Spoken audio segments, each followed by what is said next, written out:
My computer has a feature that allows me to dictate. It's pretty amazing. Whatever I say, my computer just writes it down. Now, at first I thought this would be this great labor-saving device, a godsend. No more hunting and pecking on the keyboard. I could just lean back and talk. But then I discovered that talking and writing are two pretty different things. When I write, I strive for clarity and brevity, and I edit and I correct and I polish my first impulse to make it more exactly what I want to say. But when I talk, I can be more approximate. I can reiterate things. I can make analogies. I can emphasize things with the quality of my voice. If I say something wrong, I can just course correct it by saying, well, what I mean is, you know what I mean? So in a way, talking is just a sketch, right?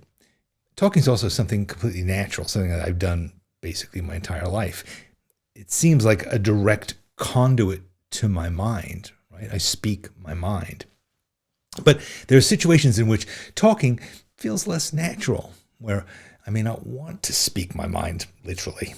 I may not want to express all the higgledy-piggledy jumble and circuitousness that is the hallmark of my everyday speech. Like when I'm having an extremely important conversation in which a lot is at stake, I might rehearse that in the shower, or when I make a toast at a wedding, or make a big, important presentation, or when I give a public speech. Now, for most of us, the idea of public speaking is just terrifying. And we may say to ourselves, no way, I can't do that. And that's understandable because it's a different skill set. Making a speech or doing a presentation requires preparation and confidence and experience and slides.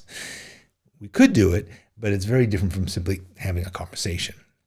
Take this video right now, for instance. What I'm saying to you seems sort of like talking, but it isn't. It's writing. I wrote these words down, but they would sound different if I was just saying them to you.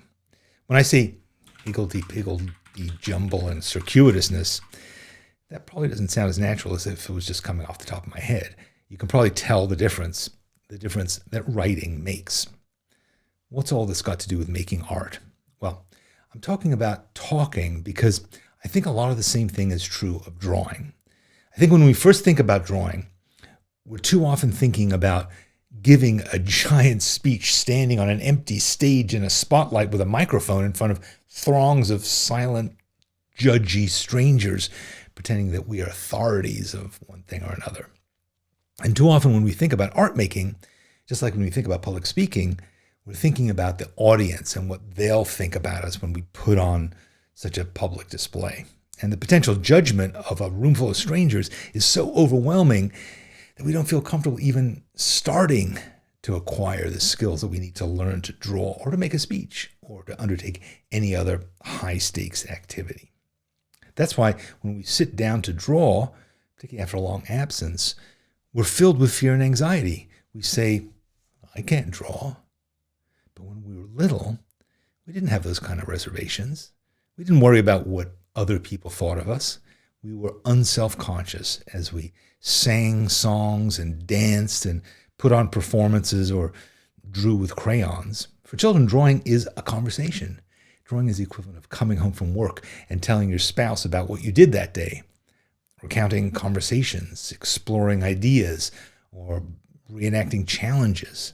For a child, drawing is a way to understand the world around her and in her. And even though the results of her investigations are recorded on paper, the kid isn't worried about posterity.